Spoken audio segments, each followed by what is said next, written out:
I'm going to show you a motif in the primary book, and the reason is because I actually remember the first time that this happened to me when I was a teenager sometime. I was playing Reverently Quietly, which is in the children's songbook, on page 26. And at the beginning, there's this very nice little, that kind of motion. And I accidentally kept playing that motion, and I just kept going with it. And I was like, ooh, it sounds good. Why didn't they do this for the whole song? This is a motif. The idea is you pick a pattern and you just go with it. And later on, if you're following the music theory, you might use this motif in various keys. But you can do it without varying it on some songs. Or you might use it for just a little bit of the song and then go back to how the song normally is. So here's Reverently Quietly. And we have this C, A, G, C, A, G, and it shows up a lot in the song already. I'm just going to use it even more than that.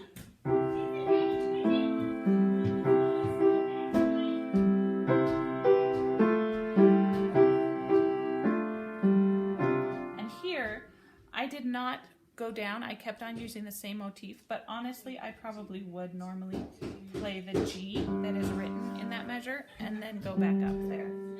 If I did it that way, it would sound like this.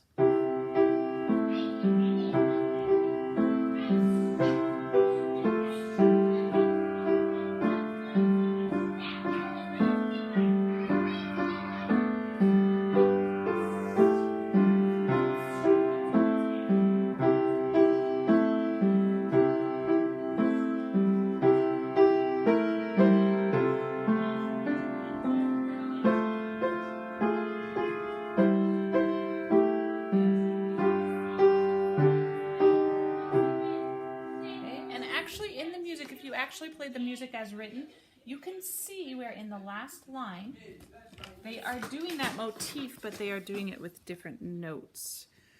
Right? They have this D, C instead of the A, G, and that's because of the harmonic structure. You could play around and find something that sounded good, but you could apply that anywhere. I mean, you could take, here, if we like that motif, or I sometimes would be like, just add that G in first. That would be totally fine. If we went to, for example, I am a child of God. If we wanted to use that same structure, this is number 2 in the children's songbook.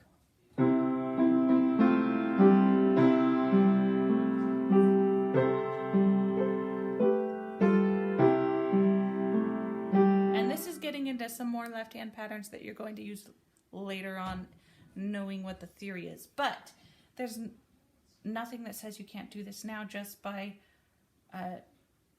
happily finding a pattern that you like and playing with it and repeating it over and over until you're sick of it. And then at some point saying, well, maybe I don't want to use it in every measure of the song. Maybe I only want to use it in a couple of measures or whatever. Experiment as always and have fun.